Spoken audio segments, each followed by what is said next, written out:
Hello, seasoners, and welcome back to another episode of the Travel and Tourism Podcast, my first season. My guest today worked for Club Med from 1987 to 1990.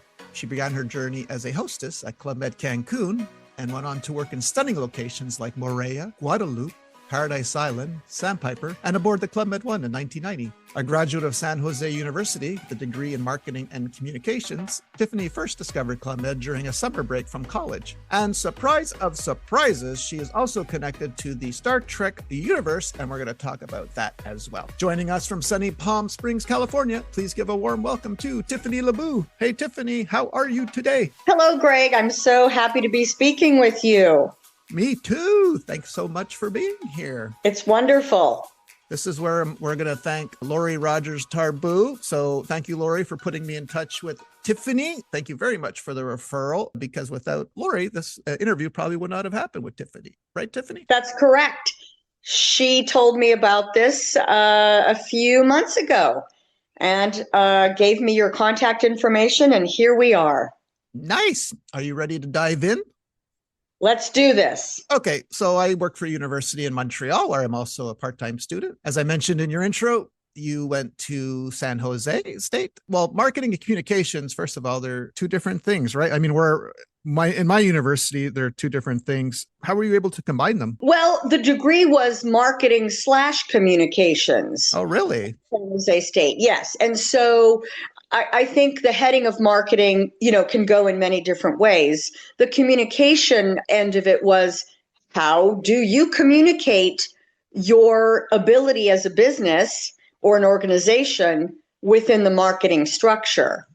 So I just think that was something that was always very interesting to me, because you could really take that and apply it to so many different businesses. What did you like more, the marketing or the communications part of that degree?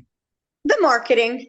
Okay, interesting. Yes, you later learned or used that communications degree when I mentioned Star Trek, but we're not going to talk about it yet, but we will get to it. I can't wait. So basically, I guess during your studies, you decided to take a break. You go on to vacation to Club Med Paradise Island. What made you choose Paradise Island?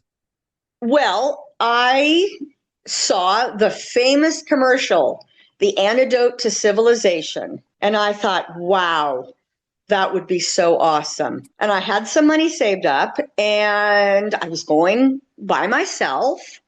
And I thought, well, gosh, where would I want to go? And to me, the Bahamas was as far away from San Jose, California as I could get, at least for a week. And really, that's how the choice was made. I wonder if Club Med realized, I mean, I know you saw it as a GM, this ad, The Antidote to Civilization, but I believe so many GOs were hired on the basis of this ad too. They're like, I don't want to go on vacation there. I want to work there, but you did both. You went on vacation, and then I guess you wound up writing to Club Med to try and get an interview? I did. While I was at Paradise Island, in all of my hubris, I looked around and said, I could do this job. Oh boy. And so when I returned home, I began my writing campaign, as I now call it, to the New York office, and didn't hear anything for months. I would call, leave messages, and I realized in retrospect at that time that everybody wanted to work for Club Med during the 80s. That was the heyday for the American zone, I should say. So that New York office must have been chock full of resumes and videotapes and all that stuff. So I was very sad that I didn't hear anything. But then you did something rather clever and sneaky at the same time, right? Can you tell our listeners what you did? Oh, I certainly will. So I was at a party at San Jose State. I had just graduated, and I was at a fraternity party. And I was speaking to someone on a Saturday night, and his name is Chris. And I just said, hey, Chris, what's going on with you? Because he was also a recent graduate. And he said, oh, I've got an interview on Monday with Club Med to be a windsurf instructor. I almost stopped dead in my tracks. And I said, you're kidding. And he said, no, why? And I said, I've been trying to get an interview with them for months now. And he said, well, what's your special skill? And I just thought, I don't know, nothing. So I quickly realized that I should have said I can do this, that, and the other thing, not knowing I should have put hostess or boutique down. Anyway, he told me where his interview was being held, which was at a hotel in San Francisco on Monday. And on Monday morning, I drove to San Francisco and pretended that I had an interview. Okay, this is great. I love this story. At what point were you found out, or did you double down and say, well, you probably don't have my name because I was a last minute entry? Did you say something like this? I said exactly that, Greg. Oh, okay. God, you're good. Yeah, I would have doubled down too. What are you talking about? Okay. How'd it go? Yes.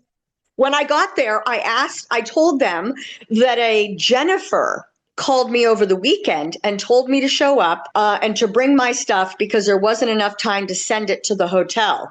Now, little did I know that Jennifer was the recruiter for the sports team. I wasn't necessarily going to go out for the sports team. I had no skill in any sport, but that's the name that Chris gave me. So naively, I just said that. Well, they took me right off the bat. Okay, they must have admired your gumption then, right? I mean, or they were just so busy and thought, okay, let's just get this, we'll do this, we're here, and I know they were hiring for a variety of things, but I did wait until the end of the whole process because they had said, well, wait and we'll get to you, which was fine. And I had an interview. And do you recall anything about that interview? Did they make you show any talents or sing or dance or tell a joke? Okay. But they, if they had asked that, I wouldn't be speaking to you now, Greg. Okay, got it. So you take your hostess talents to Cancun in '87, first season. And what do you remember about arriving or that first day or week? Oh boy. Well, during the interview process, I wrote down that I could speak French. Oh, and can you? Well, I can now. Okay. Well, wait a minute. If you're Italian, why didn't you say you spoke Italian?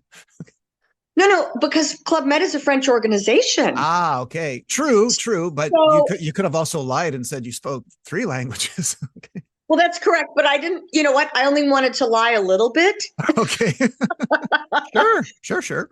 Okay. Because I wanted to ingratiate myself to them saying, well, I'm an American who can speak French, knowing that Club Med was a French organization. Because honestly, when I was vacationing in the Bahamas, everybody was speaking French. Okay, excuse me, Tiffani, but now at this point in time, could you speak French? No. Okay, got it. All right. So, all right. So you arrive. You're with a French chief of village, Guy Thomas. So I'm wondering if he started speaking to you in French right away because he knew you spoke French. Okay. Well, the person that I should have been more fearful of was my chief hostess. Ah, got it. Where was she from? France. Okay, got it. Well, so how did this? Did anyone discover that you stretched the truth a little? Yes. She knew on the first day that I fibbed my way in. Okay. And so she and I made a deal. She said, I can send you home right now, or you can learn French in a month and you can stay. In a month? Wow. Okay. It took me my whole life, but okay. A month. Okay. I guess you were learning phonetically. Like you probably had to write how many smoking or non. You learned it that way, right? I'm guessing. That's correct. I mean, I was listening to her. I was listening to Guy Thomas on the, microphone, all that stuff. I was immersed in it because I wanted to stay there. I was determined not to be, at the time, just another American GO that didn't work out because they couldn't handle it or whatever, And in 30 days, I was just about fluent. Wow. Did you retain any of it? Mais oui, bien sûr. Oh, nice accent. Very good. That's impressive. And also, we mentioned Lori Rogers Tarbu. Is this where you meet Lori for the first time? My very first friend, she was also on the hostess team. And, Lori does not speak French to this day. Oh, really? Okay. Tarbu looks French to me. Okay. Yes, but that's her married name. Ah, got it. Yeah. Okay. All right. So Yeah. you two are both on the hostess team. You're tearing it up. It's 87 Cancun. It must have been that's the height of the Les Folies, right? Like it's probably such a great time to be there with and it's a singles resort, I imagine, also, right? Oh, yes. Everything you just said and more. It was for my first season, I went from 0 to 60 in, a minute. It was just, yeah, hit the ground running. I mean, I had the time of my life, but I never worked harder in my life either.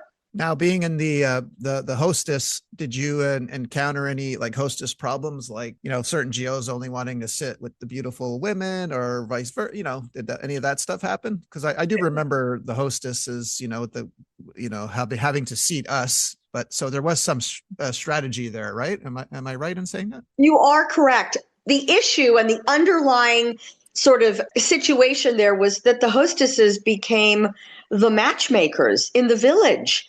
The GMs were very vocal about who they wanted to sit with.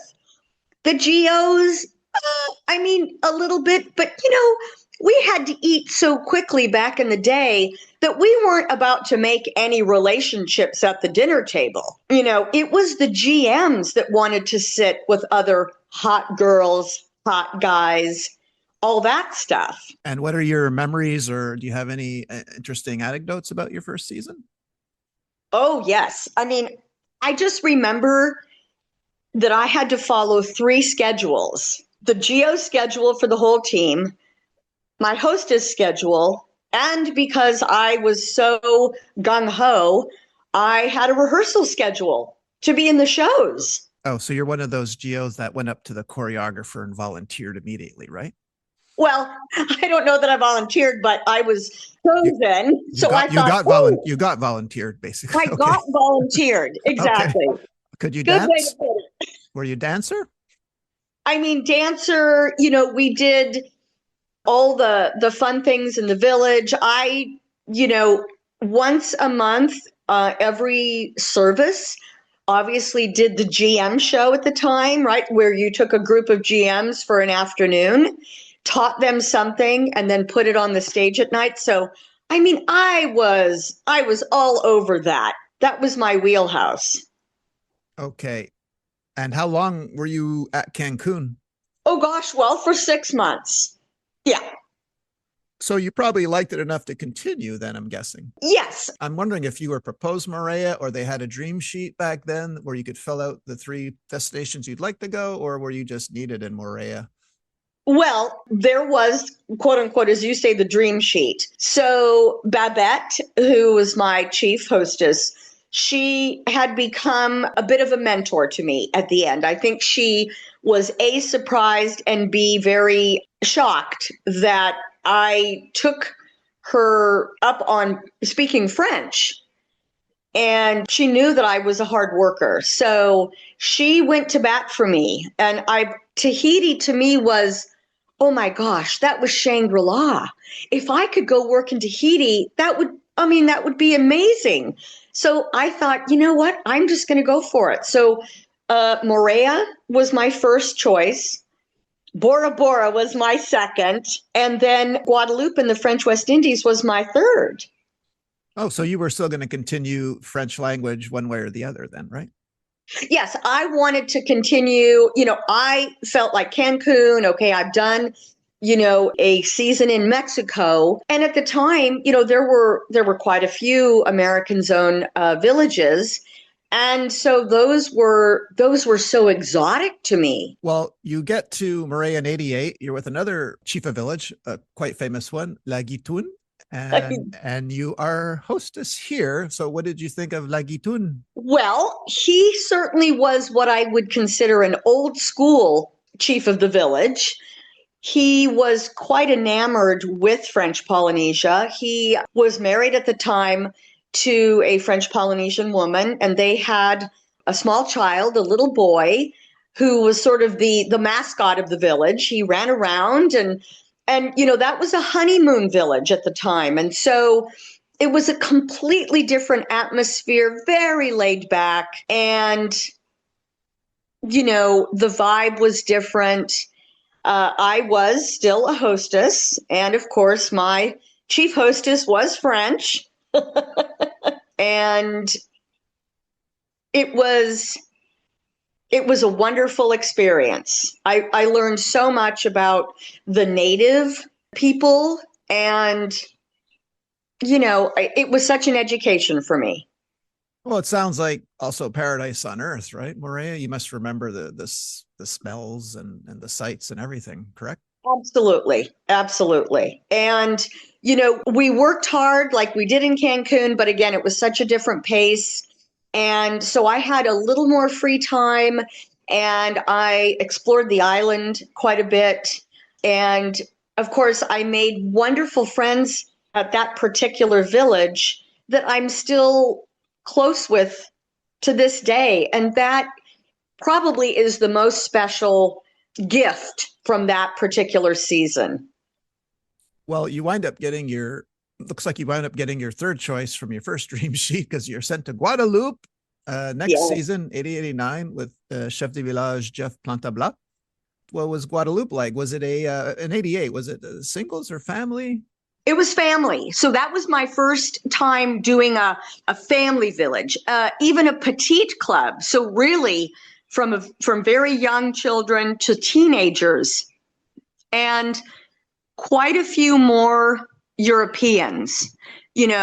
Guadeloupe and Martinique are, and as well as Moorea, are, French islands per se. And so I continued with my French, and our GO team was completely international. My chief hostess was Canadian, but again, I forged great friendships there and just loved to be in that atmosphere. I will say that my first season being in a family village was quite a lot different, because I'd come from a singles village and then went to a honeymoon village per se,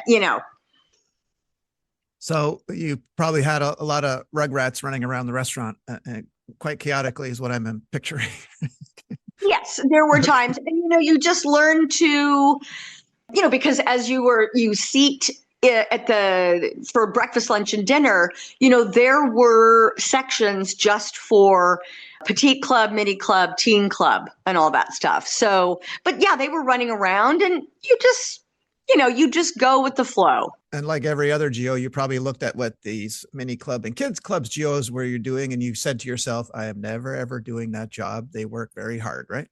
You know what? And bless their hearts, most of them, had just gotten an early childhood development, degree, or they wanted to be teachers or something. So I think they were really forging a path, for their resume for the future. But absolutely, they always looked so tired and disheveled. Sure. They could put combat experience on their resume too.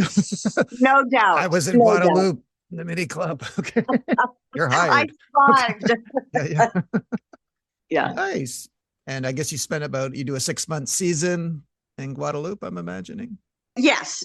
But I will say, during that time, this was when the Club Med 1 sailing ship was just about to, have the champagne bottle crack, on the bow.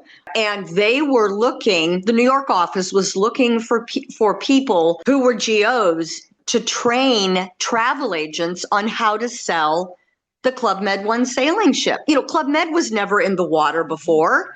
They were always on land. And so this was a whole different ballgame for them. So the New York office chose a few of us to work in New York, Baltimore, and Philadelphia for a few months. And so that took me out of Guadeloupe for 60 days. So you were sent to live where? What city?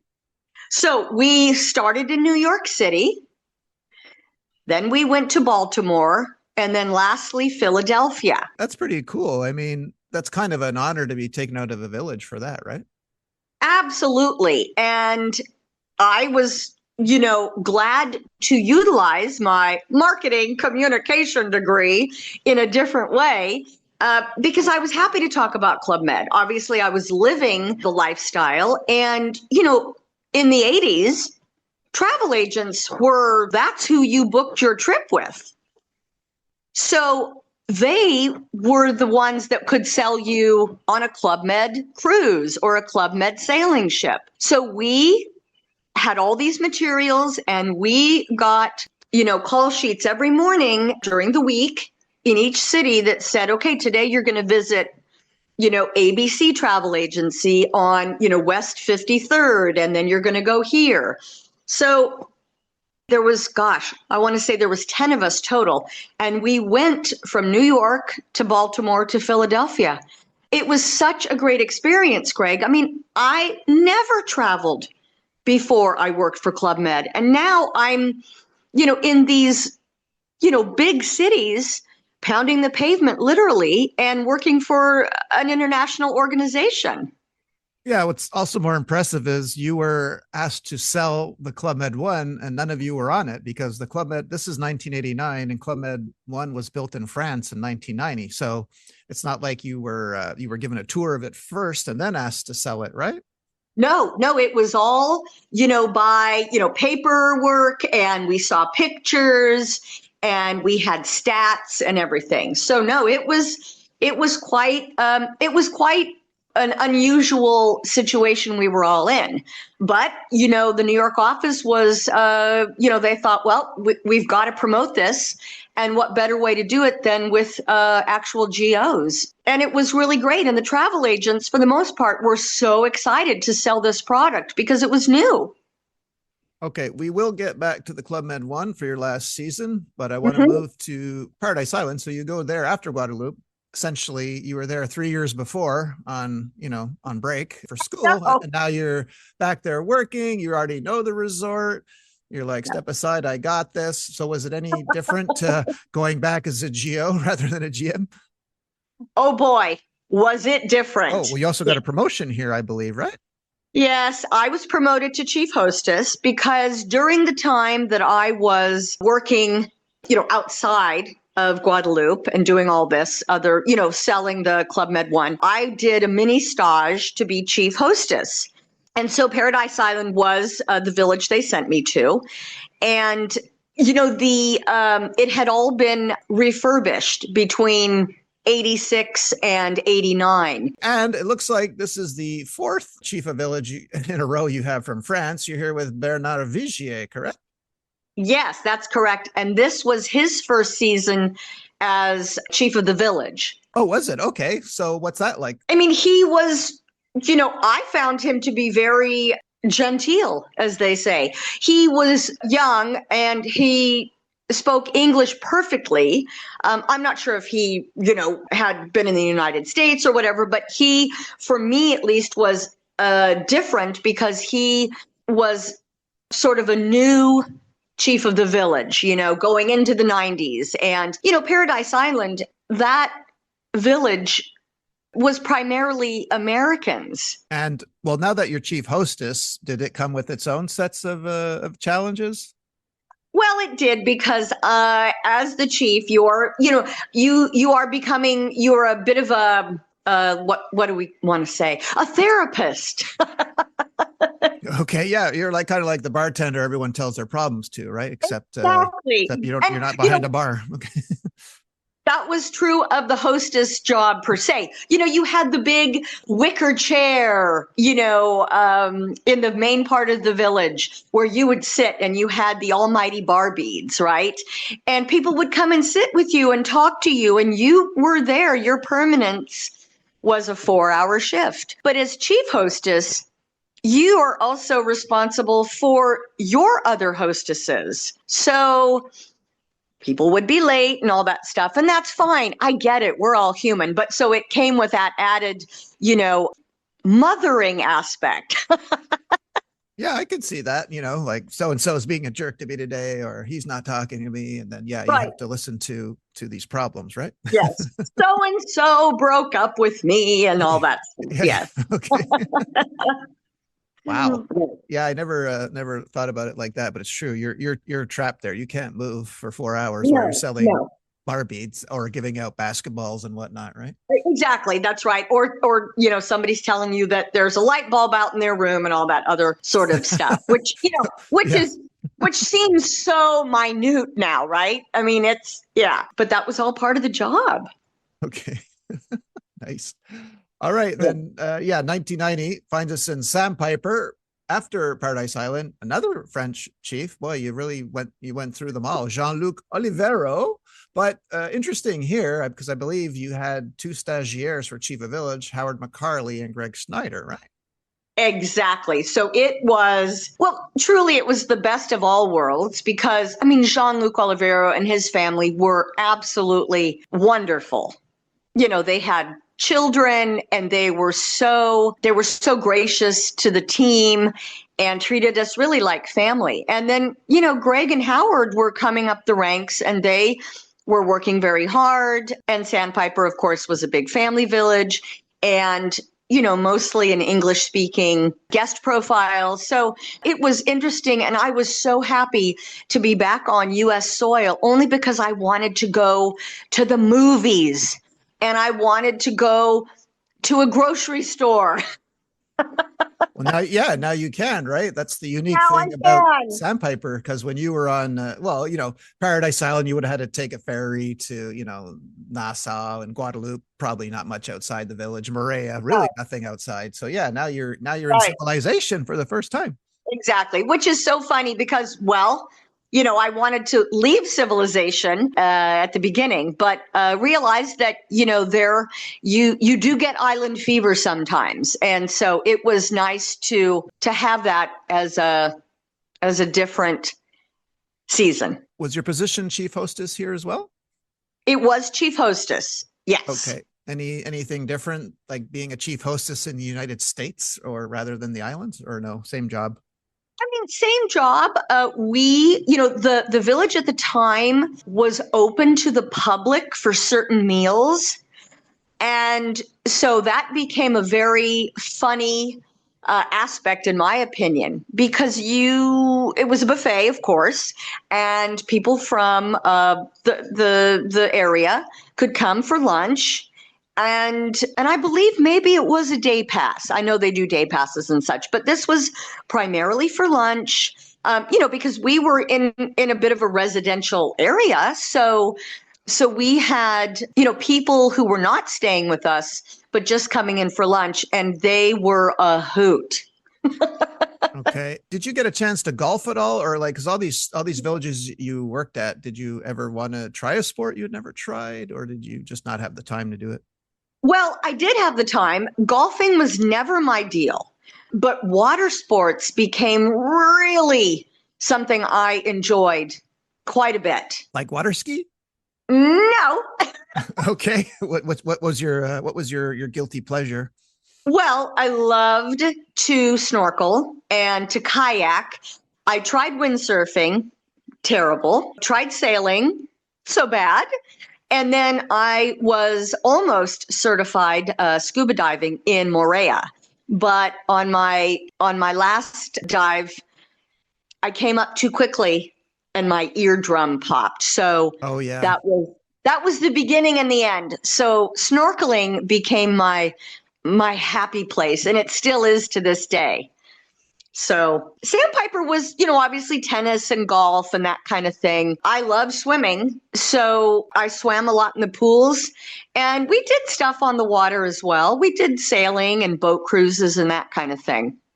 Now, is it while you're in Sandpiper that someone reaches out to you and asks if you want to be on the Club Ed one? Because as you told us, you are there to sell it to travel agencies. So now you're here for the maiden voyage. Am I right? Is it because it's 1990, right? So It was is this the 1990. It was the second second? portion of that. Okay. Correct. And who's the chief of village aboard the boat with you? Jeannick Dudet. Okay, got it. And you're doing public relations here. So Public did you relations. ask to go on the Club Med one, or was it No, offered? it was offered to me. I thought, wow. I mean, I'd never been on a ship before.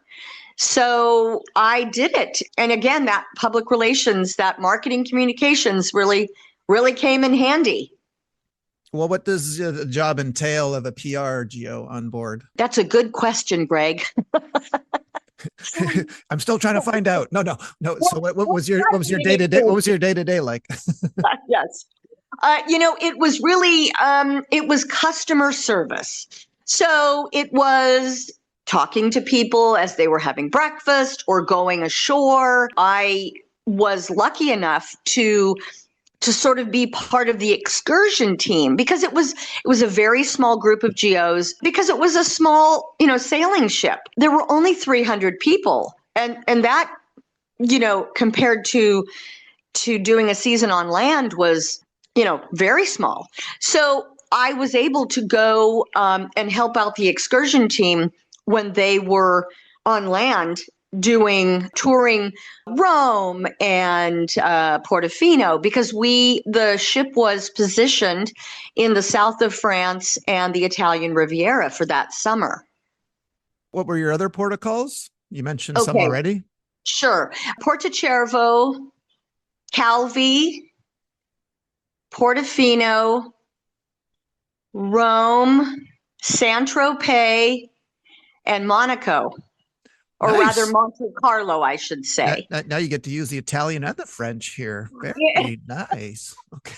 Yes. Did you have a preference? Did you like France over Italy, or you like them both the You same? know, they were not the same. They were so different, but equally so interesting. I mean, I have to say, Portofino, oh my goodness. Just talk about luxurious Riviera living.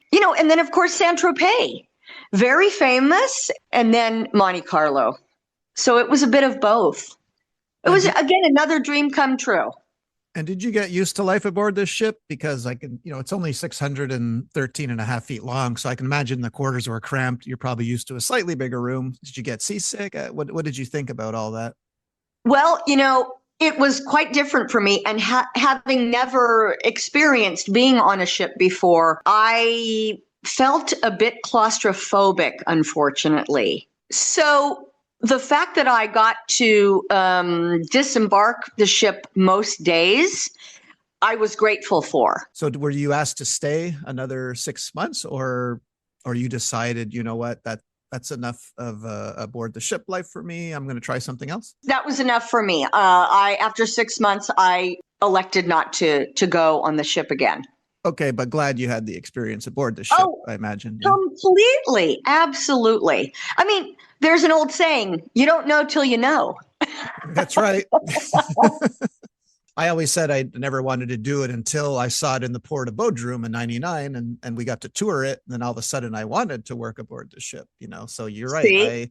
I always assumed I wouldn't like it, but then I couldn't believe the luxury of it and how cool it was, to go to a different port of call. And, so right. You're lucky that you got to be on one of the maiden voyages. Only the second, like I said, the thing was finished being built in 1990, and you were aboard it when it was like still brand spanking new.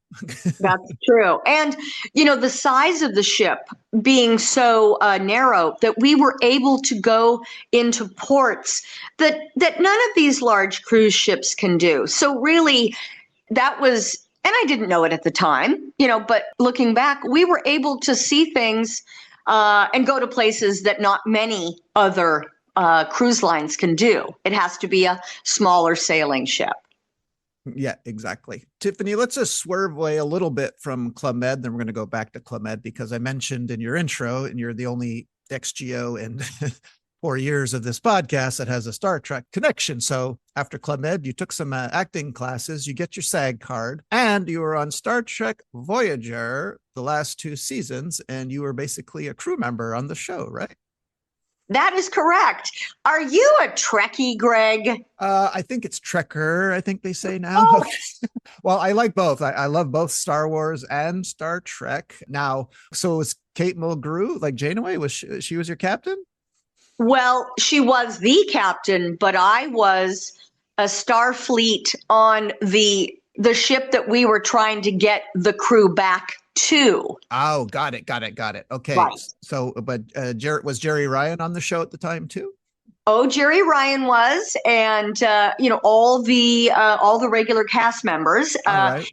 Yeah, and it was a terrific experience. It was on the Paramount lot, and I would literally go to work every day and get made up and put my Starfleet costume on, and with the Star Trek emblem, and pretended that I was.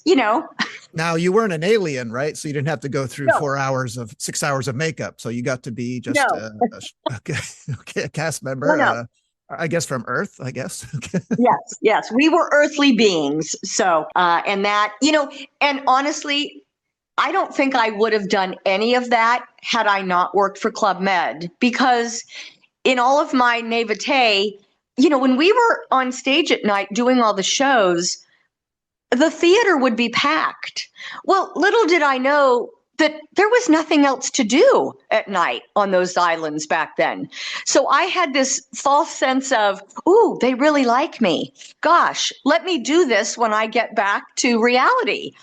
So it really gave me this confidence to say, oh, I could try this, and that's really what led me. I lived in LA. I worked for Central Casting. And Star Trek, said we want you to be this specific character for the rest of the series. So, yeah. Now, were you at like a control panel? Like, were you like a ship engineer, or were you having to press these diodes and Yes, colored lights? Wow. Okay. I did. Yes, all my acting skills really came into focus. Okay. I'm kidding. So you're doing all the busy work, like making the ship run, I guess, right? That is correct. Nice. And if you believe that, then that's what I did. I do. I was wondering, what are they doing back there? Oh, yes. I want to do that. Okay. Have you ever been to a Star Trek convention or no? I have not. Okay. But what is interesting is, I have such great respect for all the writers and everybody who worked on all those shows, because there was an overlap of people. I can see why people are so drawn to this, but I did get fan mail, if you will, from people. I had no speaking part. I was merely, someone that they would see walking back and forth, touching, control panels. But the fan base is very committed. Yes, we are. Okay. You could sell your autograph, this, right? Because there's people that get into the minutia of Star Trek. So, like, wow. Oh yeah. And did you ever was your ship ever attacked and you had to hold on to something and pretend that the deck or the was shaking? Yes. Okay, so what's that now? Yes. Are they moving the camera, or are you on a sound stage that's moving? No, the camera was moving. Okay. Also, there was a fire or some blast, and I remember getting wrapped up in bandages. Oh wow! Okay, they're really going method here. Okay, right. And then lying down and not moving very well and such. So, again, they went to great lengths to make it as believable as possible. Excellent. That is so cool. Thank you. Okay, so let's go back to Club Med. I would like to take this time to do some shout outs, Tiffani. So if anyone that you liked working with or had a great time with, from any of your seasons, please mention them. Absolutely. Thank you. Well, my time with Club Med really was so special, and the friendships that I made there are like family to me. And, with the advent of social media and all that, people got back in touch with each other and formed, friendships, outside of what are now called the resorts. We called the villages. My very first friend, Lori Rogers, you know her as Lori Tarbo. She is a true blue friend, and I just adore her. And she was my first friend in Cancun. And Kelly McCormick, she and I met as hostesses in Moorea. And I adore her as well. And we get together as often as possible. And through her, I met Drew and Steve Miller, who I never worked with at Club Med, which was a little surprising. We just never connected, but we worked in the villages in the same years and time span. Gosh, those are the ones that come to mind. Lynn Canton is another one. She and I met in Moorea as well. She was the traffic manager. So, of course, she was never in the village. She was always at the airport or on the dock waiting for the ferries. But she is so fun to be around. Lives in Florida, so we don't see each other that often. Yeah, it's just been very special. All right. Thank you for that. So looking at your village timeline here, I'm reminded of I'll do a quick Moorea story. So I actually turned down Moorea in 97 to go work in Italy. Don't regret it, but I actually said Moorea will always be there. Moorea winds up closing in 2001. So my question to you is, since you loved it so much, did you ever go back to Moorea? Yes. Well, thank you for asking. This group and some of the ladies that I just mentioned, we have been getting together since 2019, the 5 or 6 of us, and we call ourselves the Wahinis. Actually, I call us the Wahinis, but because we all had ties to Moorea, Lori being one of them as well, even though she and I didn't work there at the same time. And we always said we wanted to go back because it was so beautiful and special. And lo and behold, this last October, we did just that. There were 12 people total. All of them, except for one, were ex-GOs, and 7 of us got to go back and see the village. And it was heartbreaking. Yes. Yeah. It's often the case, right? It's just that, we knew it was closed. We just didn't know it would be in the shape that it was in. Yeah, you're right. It is heartbreaking for sure. Yeah. It is. The memories are still there, and we could sort of make out, oh, yes, this was where, all of the bungalows were for the GMs, and this was where the theater was and the bar, but they had a fire and people were squatting in the area, and, it just...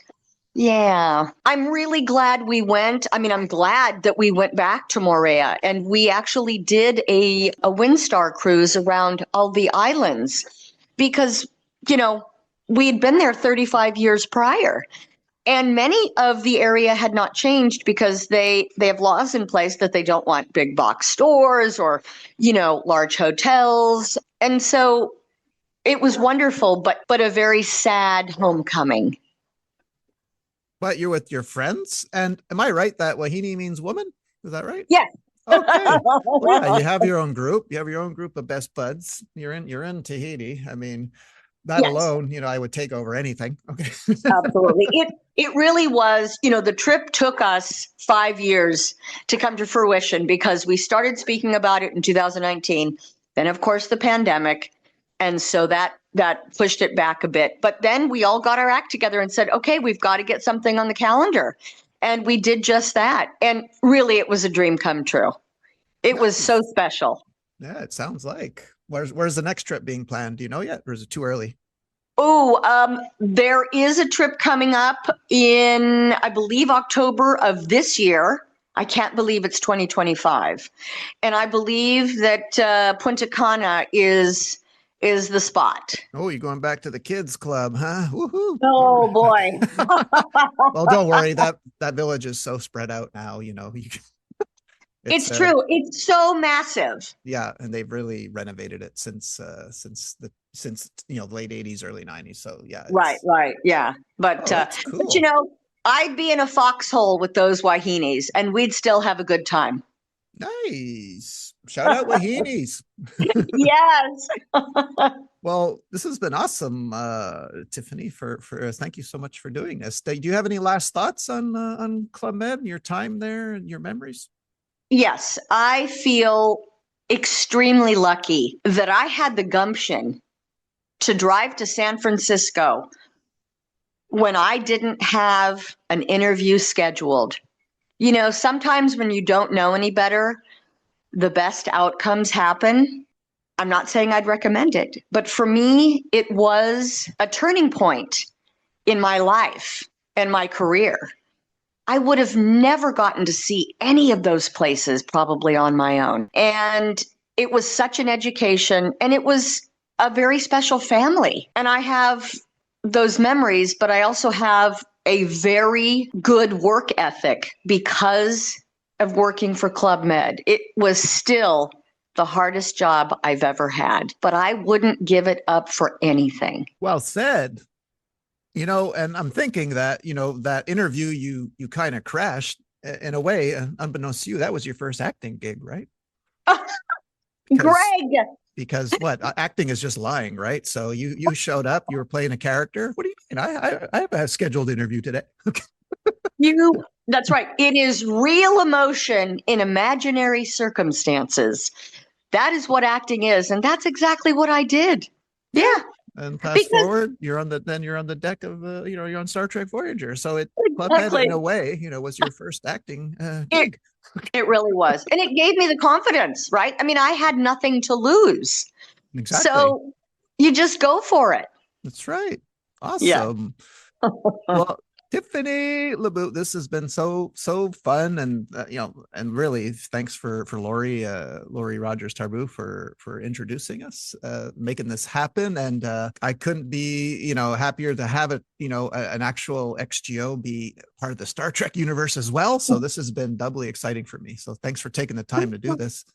Oh, Greg, I'm so grateful to you. This podcast is, I mean, I tune into this every time there's a new guest, and I'm just excited to have this keep going because I learn something new every time I listen to someone.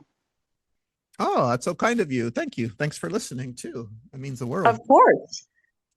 Well, everyone, that was the one and only famous Star Trek universe, Tiffani Lobue, and we'll see you all next week with another new episode.